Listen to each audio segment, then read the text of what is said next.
Welcome to the Legal Benchmarks podcast. Legal is failing to serve the needs of its end users. I don't think the way that most people experience legal outcomes is optimal. Where we have conversations with people at the frontier of building, testing, and using AI in the legal profession. If it can turn prose into 19th century poetry, then why can't it turn my ideas into a Fortune 500 contract? The idea that you have to have 15 people on a matter is done. Many AI governance frameworks are not trained in school because a lot of them stop at principles. They stop at writing policies. So essentially, they become sort of like a thought exercise. Hear the voices shaping the future of legal work. I'm your host, Anna Guo.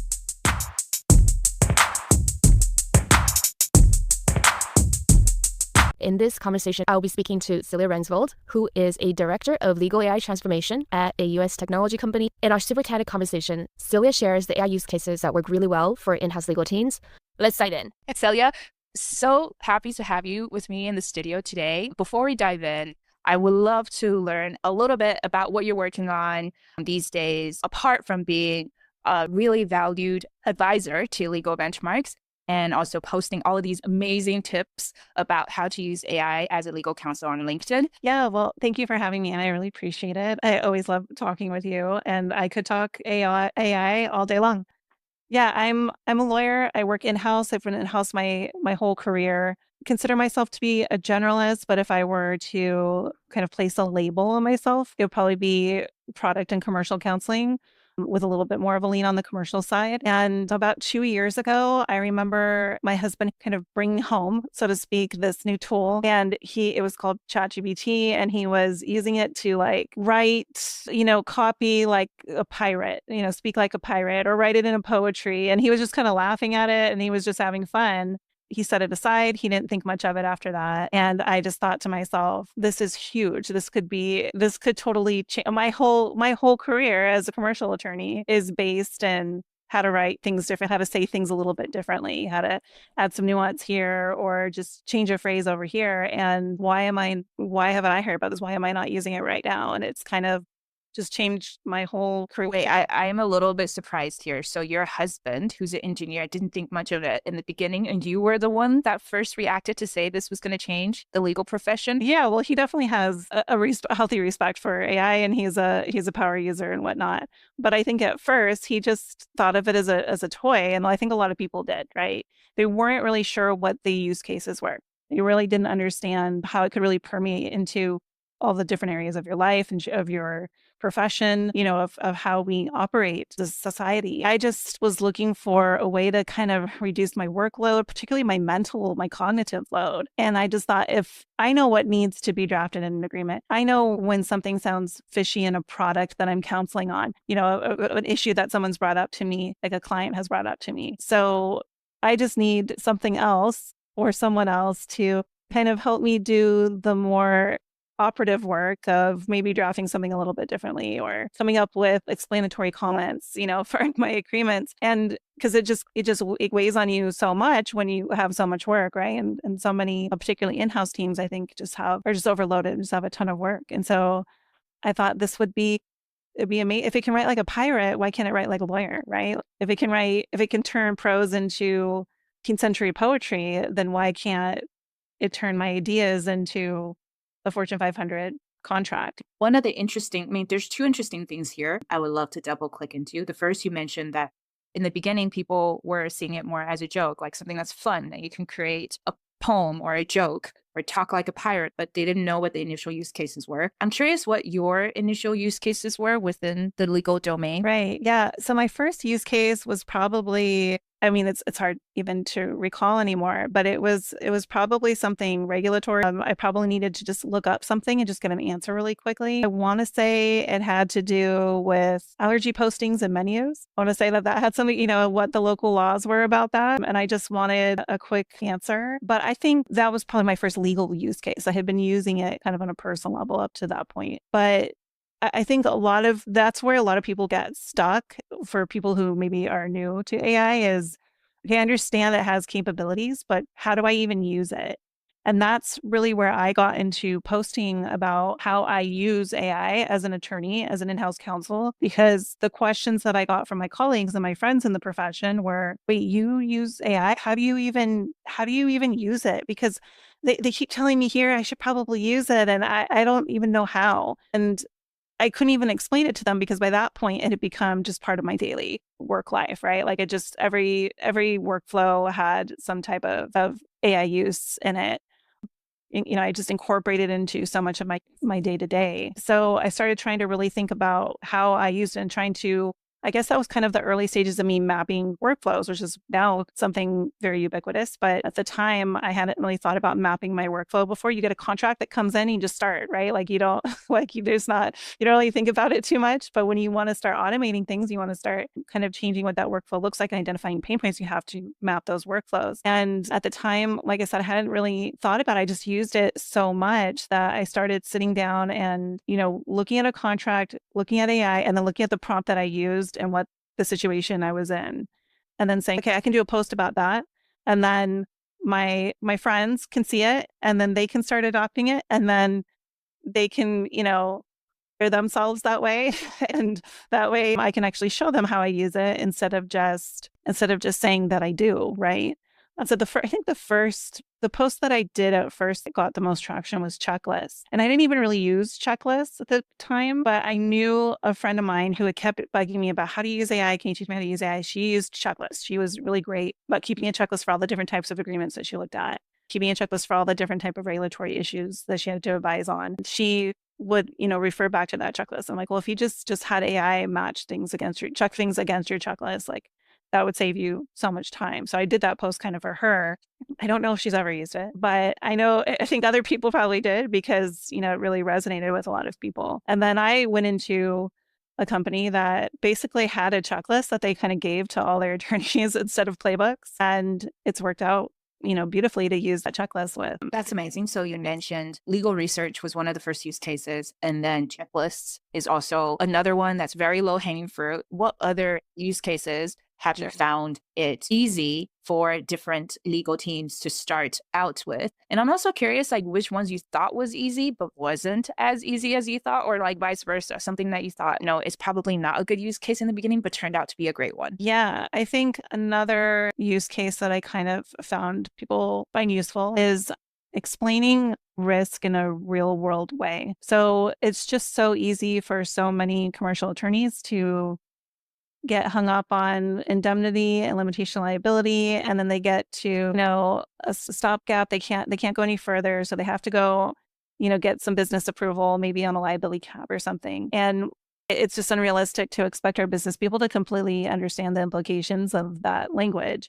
But sometimes it's just so entrenched in what we do that it's hard for us to explain it, right? So asking your tool to actually tell you what's a real world example in this context that would come up, that would trigger this language, right? Is it a slip and fall? Like, is it a live event or, a venue agreement? You're looking at indemnification, and the real world risk is that someone might slip and fall, or that someone might be violent in the live event or something like that. Or is it, more of a business or operational risk? And give me 3 examples that I can actually give my CFO about the financial risks, or give me, and 2 examples that I can actually give my event coordinator about the live event or the venue agreement. Yeah, I think real world risks that you can give to a business person, actual examples of things that could happen in real life based on this agreement.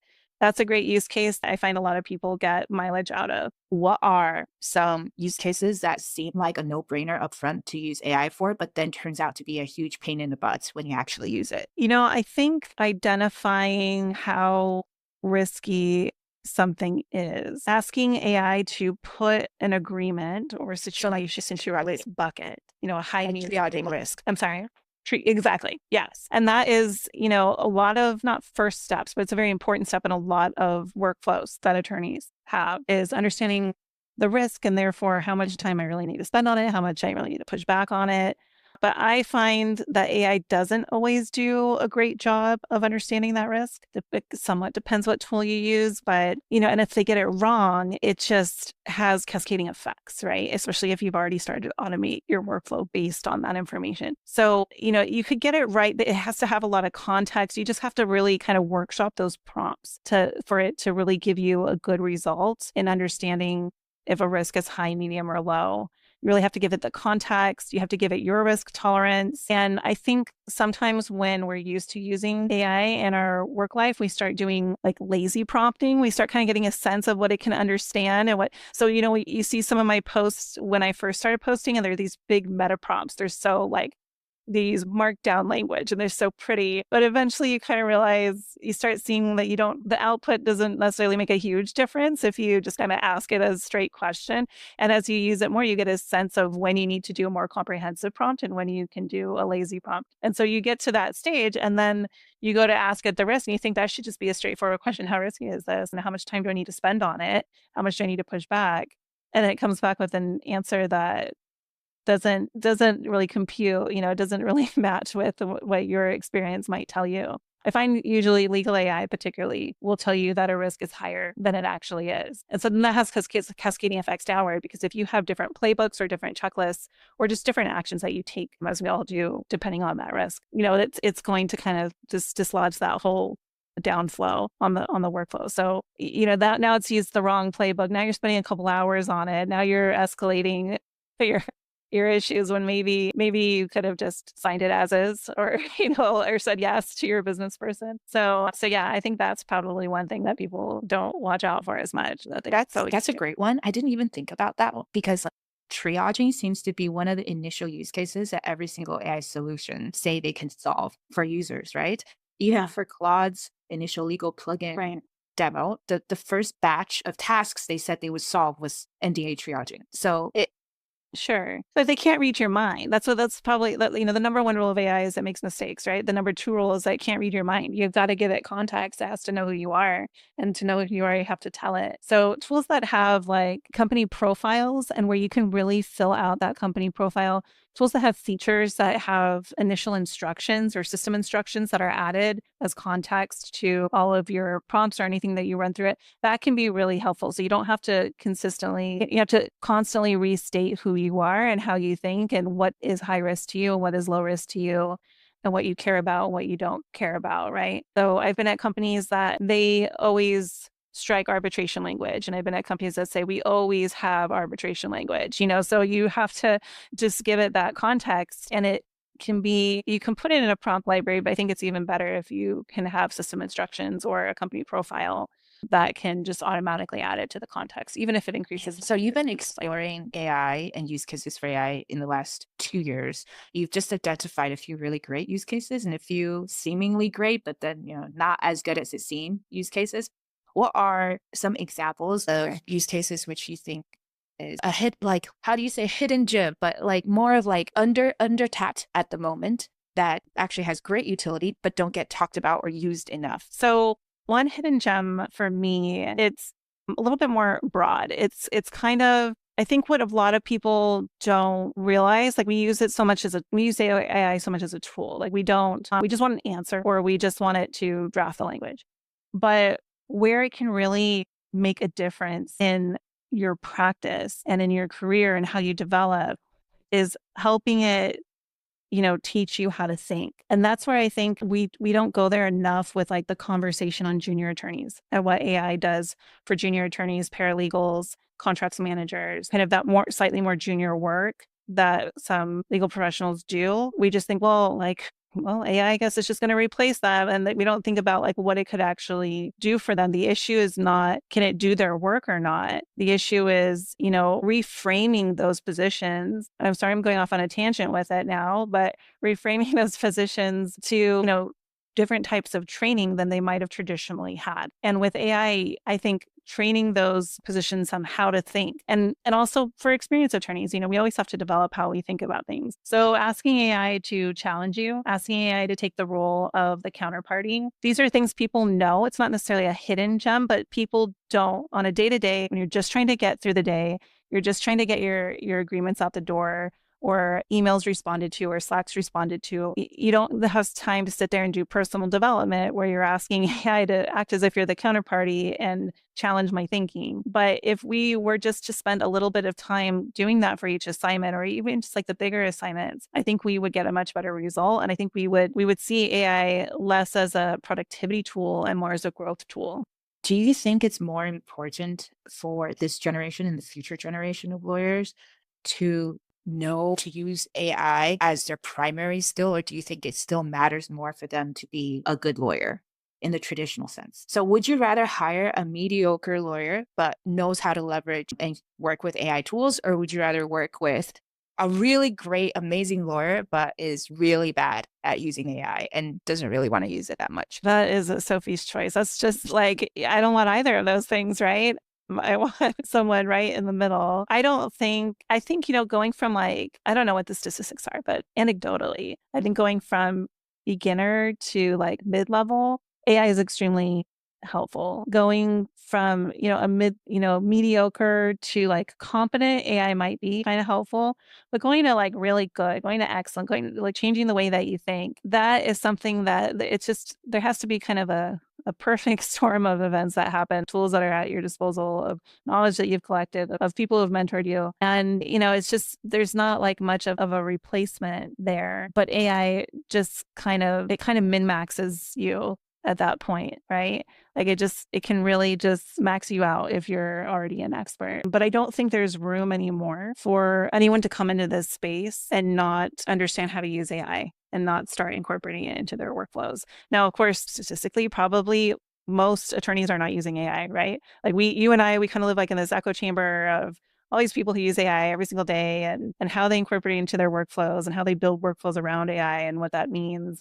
But realistically, most attorneys probably aren't, and they haven't maybe adopted a legal AI tool yet. If they are using AI, they're probably using maybe a general model still. So it might sound strange to say there's not room for people who aren't using AI. Obviously, tons of attorneys do, but that's where we're headed at a certain point. So it's like saying, would you rather have like an attorney who's just like they're really good, they're really experienced, but they still like give dictation and don't like, they don't use like Microsoft Word or Google Docs or something. It's like, okay, I get that they're experienced. I get that they still have a lot of value, but how much longer can they go on using a computer to do their legal work and having like a physical file? You mentioned before that we are in an echo chamber on social media, and I definitely agree, where everyone is very forward-looking in terms of AI adoption for the most part, and using it in very sophisticated ways, and always tapping into every new model release, every new tool launch,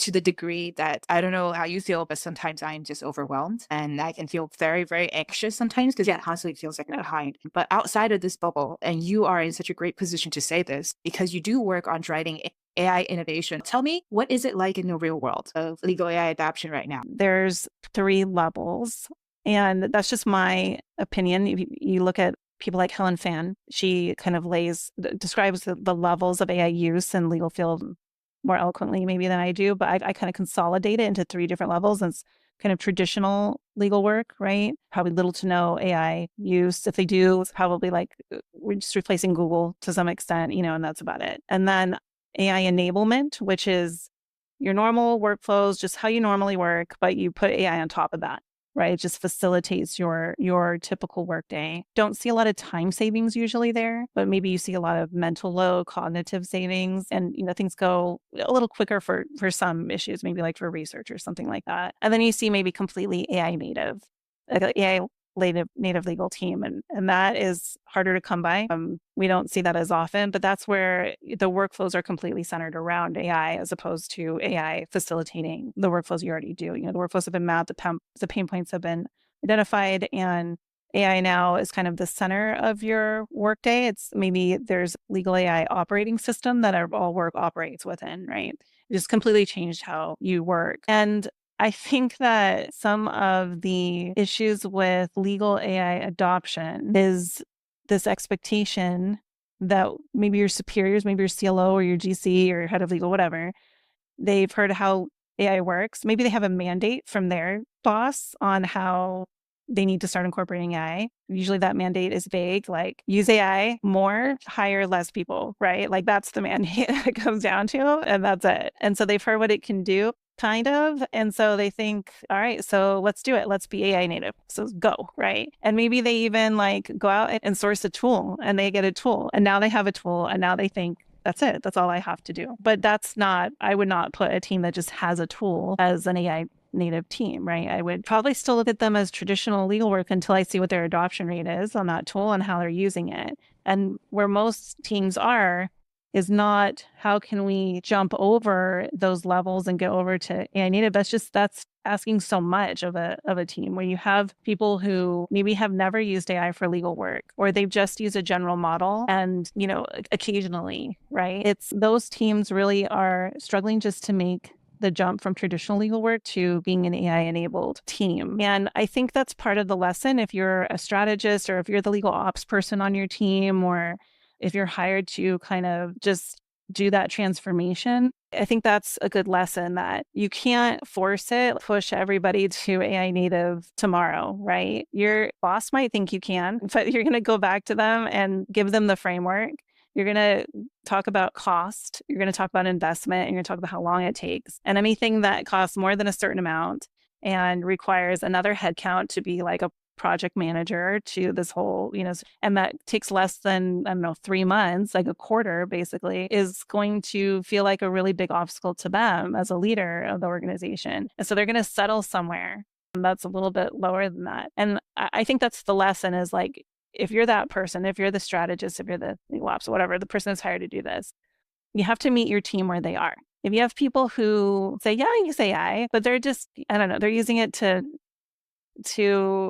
plan the workout or a meal plan. That's all they're using it for. And you see, maybe you've adopted a legal AI tool and you're looking at the metrics and you see that they're not using it every day. They're not using it in their workflows. They're just using it occasionally. Not everyone has to be like a power user, but they're just not adopting it at the rate that you thought they were. Then you need to change your strategy. You're not going to leap over that level and get to complete native work. And so what do you see are some of the reasons for people being more hesitant to use it to enable them to deliver legal work? And how do you think can people who are in charge of making these AI transformations, how can they incentivize the teammates to get over that hurdle? Right. Well, I think one of the biggest obstacles is expectation. Lawyers think that AI is either magic or it's useless, right? There's no in between for people. And when people find out it's not magic, they often revert to, well, then it is useless, right?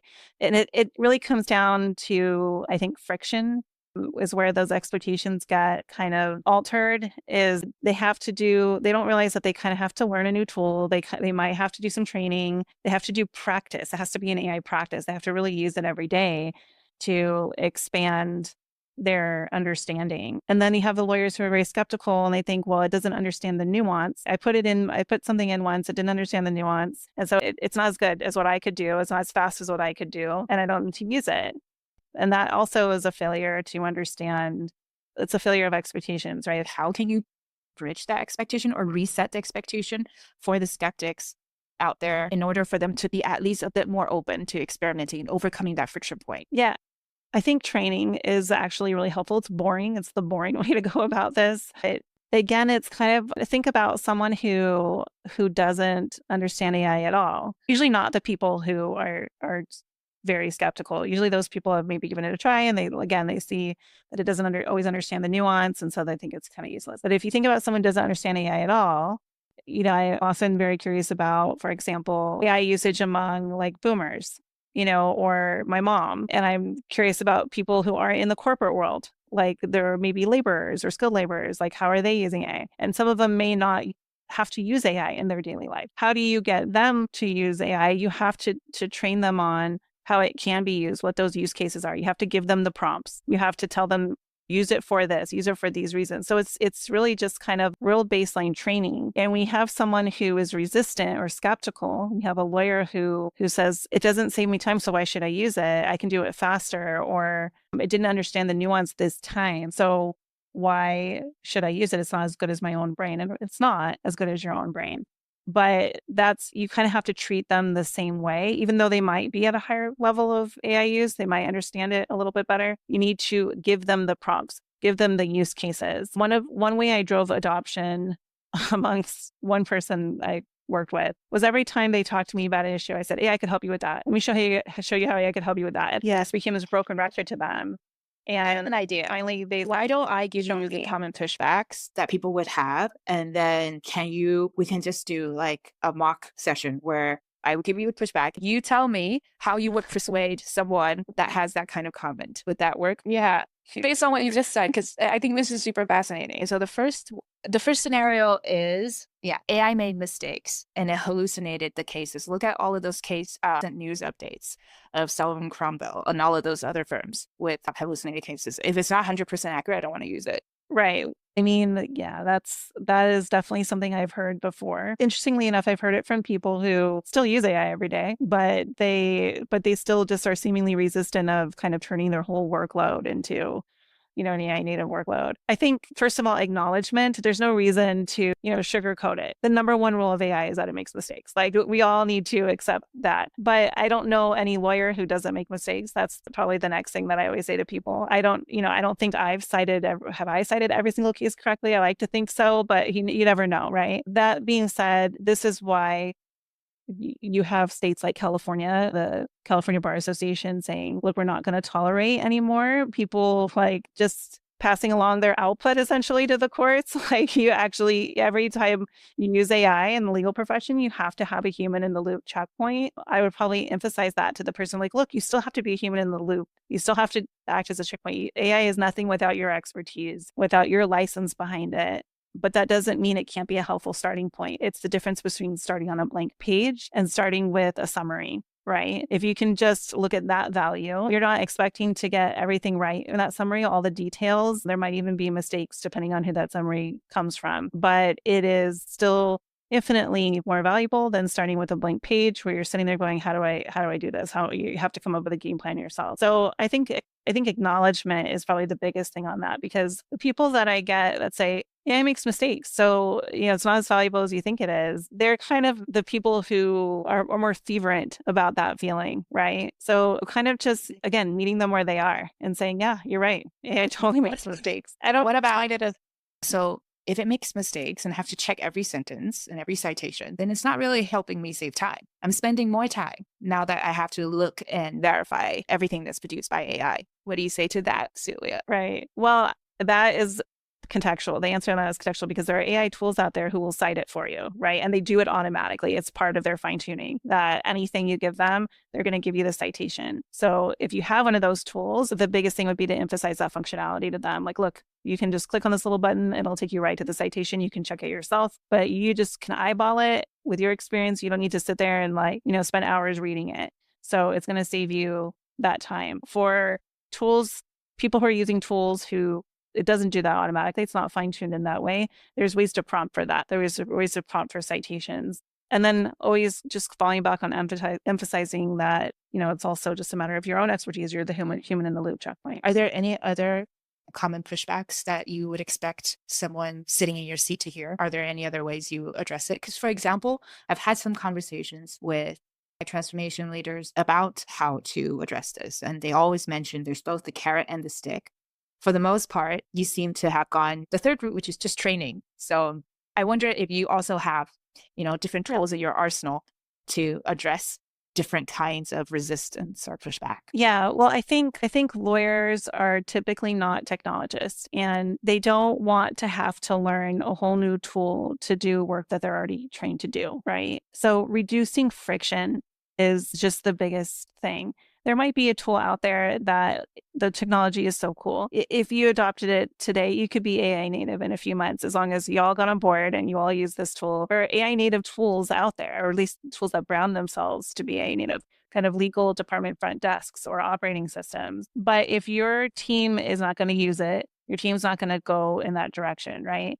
So how can you reduce the friction? Maybe it's a tool that has just a really great UI UX, and it's just very plug and play. Everyone knows how to just log in and start using at least the basic functionality. There's not a lot of friction in the UI. So reduce that friction for them. Pick that type of tool. something that is good for everyone's level, not just your AI enthusiast level, then maybe making the workflows for them, or at least one workflow for them, instead of expecting people to basically like vibe code their own solutions, right? They're not going to do that. Not everyone is a builder. Some of us go down that lane. Some of us AI enthusiasts go down that lane, but not even all AI enthusiasts do. Just be the one to sit down with them and map out their workflow with them instead of asking them to give you a report of what their workflow is, right? Like make sure you ask them the right questions about that workflow and then create an automation for them with an AI base that just kind of works for them and that they can start appreciating the value in that. And then they might open up to you about other issues that they have that they think AI might be able to solve, right? So kind of help them build trust with the tools.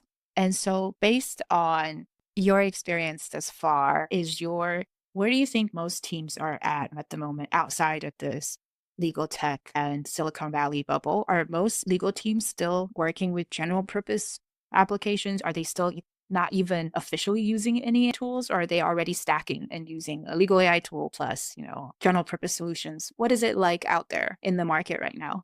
Yeah, well, I've seen it both ways. I've seen it many different ways, I should say, personally and from what I hear from others. I still hear of big legal teams, big companies that are just barely starting out with general purpose tools, their own enterprise instance of a general purpose tool, or law firms where they really haven't. It's up to the individual, but there's no AI mandate, there's no widely available tool. And I can only suspect that the people who are using AI in those law firms or in those legal departments are just using their personal accounts, which always makes me so nervous from like a data privacy perspective and all that. But they're doing what they do. And then I think you see organizations, maybe they're a startup, maybe they're just a smaller organization where they want to use AI, but there's budget constraints. You need a lot of justification to get the resources that you need to make this happen. And so instead of every department like marketing and legal and business ops getting their own tool that's great for them, everyone gets to use the enterprise version of ChatGPT or Claude or whatever it is that they pick. Or they're already in the Google Workspace interface, so they're just all using Gemini, right? And they just kind of have to make do with that. And I think probably, or maybe they get like an inexpensive legal AI tool, right? But not a ton of seats, just maybe the commercial attorneys, not the product counsels, not the AI attorneys or anything like that. So I think most teams that I've kind of come in contact with are around there, where maybe they're looking to get a tool, maybe they have access to an enterprise general model, but they're just kind of starting out. They're just making that leap from traditional legal work to AI-enabled legal work. And then, of course, you have the outliers. You hear about Canva, their legal team kind of announcing that they're AI native, and Zapier obviously is very enmeshed in this world that we're in. And you have teams that want to go in that direction more, but they're going to be more resource rich and just kind of have a broader AI mandate. So for the fat middle that you just talked about, where a lot of teams are just starting to explore what options are out there. They're keen to embark on this journey and may have already experimented a little bit.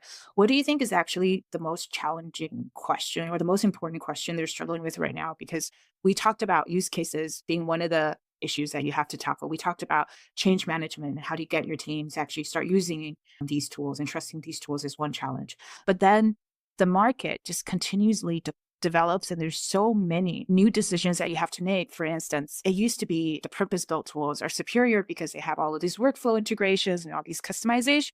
But then Anthropic just launched a slew of updates that completely is trying to target the legal market explicitly and saying, hey, we're giving you options to build even more customized workflows, right? With skills, with plugins, with co-work. So now the decision maker has to make decisions not only between like which legal tool is a right fit for my team, but like could it be that a general purpose solution could be superior than a legal, AI solution as one of the considerations. And then you also see all of these builders that come out of the woodworks with their vibe coded solutions, right? That's zero cost, open source. So then that reopens another question of like, should we be building our own internal solutions again? Because then you can have complete control and you don't have to be dependent on any vendor. So I think there's all these questions that's swirling around. I wonder how you see that landscape and what your thoughts are on how to like consider all of these different moving parts. Yeah, well, I definitely think one of the biggest issues for legal teams that want to use AI right now is what tool to pick, what direction to go in. I think it helps to decide on your framework for the next 18 months, right? Decide where you want to be in a year to 18 months, 12 to 18 months, let's say. And if it's that you want to get rid of you have aggressive goals, get rid of your CLM, replace it with an AI tool, completely automate, your workflows, right? Then you need to look at a tool that maybe is more consolidated and just has all of that functionality. But if you're not sure where you're going, if you don't even know if your whole team is going to adopt the tool that you pick, then you need to have less of a commitment. So you need a tool that is more flexible, that has core functionality, that is easy for people to adopt, but maybe has connectors or an open API key or something that where you can build once you get there, once you feel comfortable. And you have to have, someone who is able to kind of look at what that tool could do in the long run. Or you need to not subscribe for as long, right? Like your term on your subscription, it needs to stay flexible too. We worked on the AI evaluation framework together for legal teams to reference when they are evaluating legal AI solutions. And just in the process of doing that is when Anthropic launched all of these legal specific functionalities and features that right now, the biggest question that I'm hearing team leaders ask is not like, which legal AI tool should I choose? It is, should I go for Claude or, a legal AI tool? That's probably one of the biggest questions I'm hearing. I'm not sure if that's what you're also hearing from your side. I think that, whether we should go general purpose or whether we should go legal AI has been a question from the beginning. It's just reaching kind of more people at this point because of all the changes Claude is making. I think Copilot is kind of going in that direction. A lot of people use Copilot. But right now it's kind of starting to head in that direction as well. That's always a question, first of all, for budget, for cost constraints. Because again, you have a startup with a lot of cost constraints. It's going to be hard to give every department their own particular tool, like for marketing or for legal. So instead, it's just cheaper for them to get some type of enterprise solution on a general model, and then everyone gets a seat and they just have to learn how to, prompt really well or whatever, it is that they need to do. But I don't think you should just not consider a legal AI tool because your company already has Claude and now there's this great plugin. So let's just use that. It's just easier. It might be easier. Adoption is the number one thing. You could have the best tool in the world for your particular purpose, but you don't have adoption, you don't have anything, right? So if you already have a bunch of adoption on Claude, maybe that is the best solution for you. But if you're kind of weighing what you might go with and not everyone's adopted AI in their workflows, then demo, trial, use the legal AI benchmarks framework, do all the things that you would normally do when you're trying to pick a tool for your team. Like you wouldn't just sign up to a CLM because I guess CLMs aren't general purpose, but you wouldn't just sign up to whatever CLM was just available to you, right? You would demo a few different ones. You put them on trial and you would see what works best for you.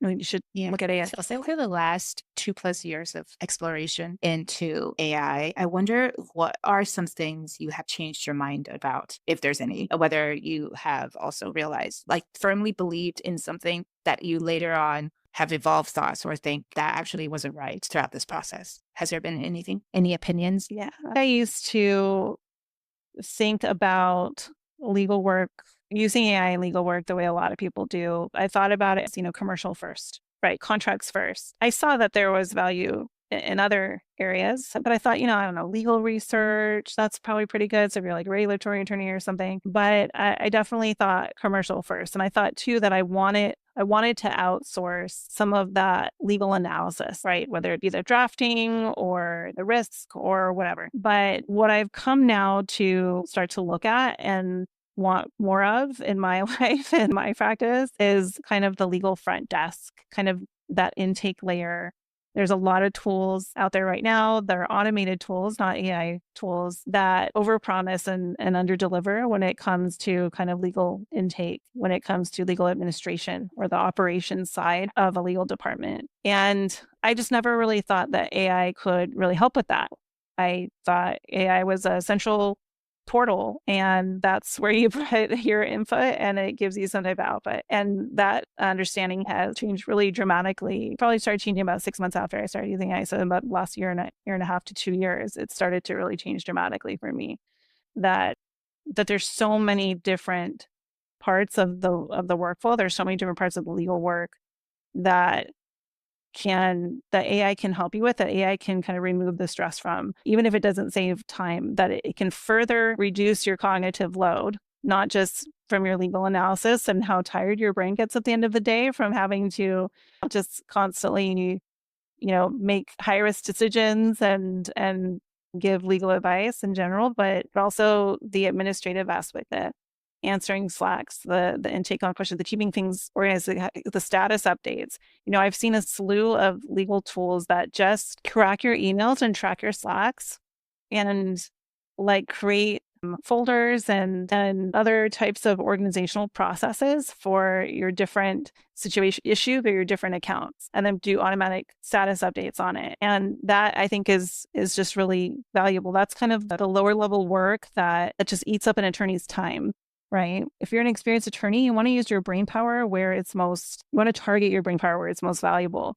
You don't want to use your brain power on the smaller things. So using AI to that type of work, I think, would be really valuable. And I've been just seeing more tools like that, and I've been gravitating. So rather than tools that just produce the content or the substantive work product, like a red line or a draft, you are more leaning towards tools that will help you automate the workflow process, more the operational side of legal work. Or at least adding tools to your stack like that.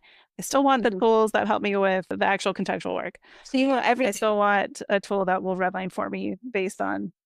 I do want everything, and I do. I used to always think having a centralized department intake, kind of like your IT department has. You put in a ticket, and then the ticket gets routed to somebody, and then they take it from there, and you only talk to that IT person in the ticket. I see that with contracts, but I wouldn't see that with product counseling issues or employment issues or anything like that. And seeing tools that do that, but in a way that feels more customer service oriented, because I think that's, lawyers really need to maintain their business relationships despite using AI.